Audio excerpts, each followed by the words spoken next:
Assalamualaikum warahmatullahi wabarakatuh. Sahabat beriman, Abu Lahab adalah paman Nabi Muhammad Sallallahu Alaihi Wasallam. Ia juga adalah menentang ajaran yang dibawa Rasulullah Sallallahu Alaihi Wasallam. Sampai akhir hayatnya, ia tetap tak mau beriman. Alhasil, ia pun menjadi salah satu penghuni neraka. Namun ternyata, ia akan mendapat keringanan. Apakah itu? Mengapa ia mendapatkan keringanan? Adakah hal baik yang dilakukan selama hidupnya?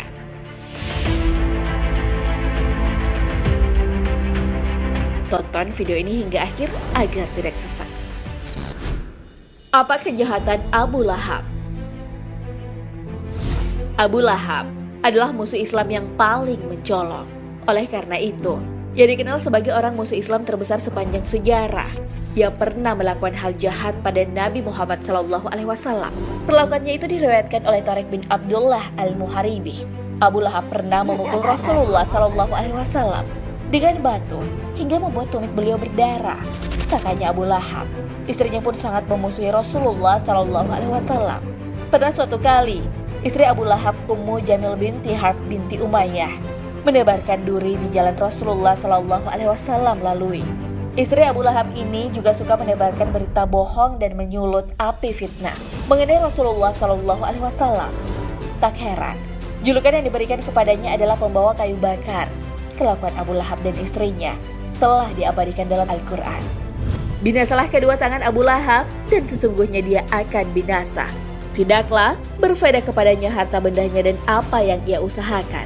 Kelak, dia akan masuk ke dalam api yang bergejolak. Dan begitu pula istrinya, pembawa kayu bakar. Yang di lehernya ada tali dari sabun.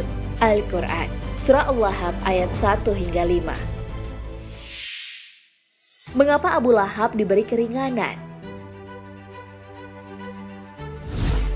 Abu Lahab merasa senang saat Rasulullah SAW dilahirkan. Dalam kitab Al-Anwar Al-Muhammadiyah, dikisahkan bahwa Rasulullah SAW dilahirkan di kota Mekah. Kemudian, beliau disusui oleh Suwaibah yang merupakan hamba sahaya. Suwaibah dimerdekakan oleh Abu Lahab. Abu Lahab senang karena kelahiran Nabi Muhammad SAW. Setelah kematiannya, Ibnu Abbas mengaku bertemu Abu Lahab. Ia menanyakan keadaan Abu Lahab. Lalu Abu Lahab menjawab, "Saya di neraka. Hanya saja setiap malam Senin, saya mendapat keringanan. Saya bisa menghisap air dari jari saya ini." Dia pun menunjukkan ujung dua jarinya. Hal itu karena saya memerdekakan Suwaibah ketika saya gembira akan kelahiran Muhammad SAW dan menyuruhnya untuk menyusuinya. Sejahat-jahatnya Abu Lahab pada Rasulullah SAW, ternyata pada saat kelahiran Nabi SAW ia bergembira. Karena hal itu, ia pun mendapat keringanan. Lalu, bagaimana ia dengan umat Nabi Muhammad SAW yang telah beriman dan mengamalkan sunnah beliau?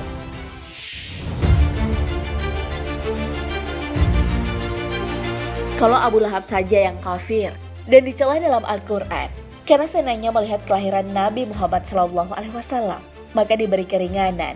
Apalagi kaum muslimin yang bertauhid, umat beliau yang karena kecintaannya kepada Rasulullah SAW lalu bersedekah semampunya, tentu balasannya adalah berkah dan anugerah Allah Subhanahu wa Ta'ala adalah surga.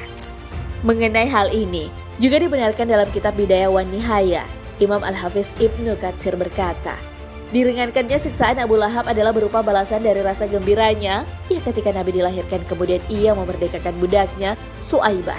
Ibnu Batal mendeskripsikan seberapa banyak air yang diminum Abu Lahab, ia bagaikan menyedot ibu jarinya. Bagaimana akhir hidup Abu Lahab? Abu Lahab adalah seorang pembesar Quraisy. Ia tidak beriman, malah menentang ajaran yang dibawa Nabi Muhammad SAW. Ternyata kematiannya disebabkan oleh sebuah pukulan. Pukulan itu dilakukan oleh seorang sahabiah. Ia adalah Lubabah Al-Kubrah yang dikenal dengan panggilan Ummu Fadl binti Al-Harits radhiyallahu anha. Saat itu, Abu Lahab meminta penjelasan mengenai alasan pasukan kaum kafir Quraisy kalah dalam peperangan. Cerita kekalahan itu ditanggapi dengan bahagia oleh seorang hamba sahaya. Abu Lahab pun menerjang hamba sahaya itu hingga meninggal.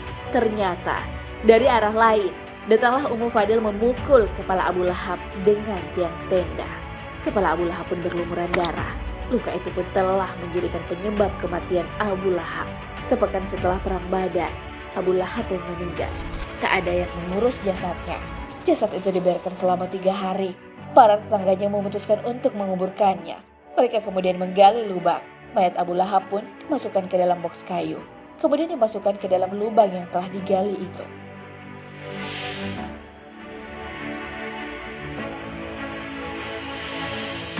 Nah, sahabat beriman, itulah penjelasan mengenai Abu Lahab yang mendapat keringanan di neraka.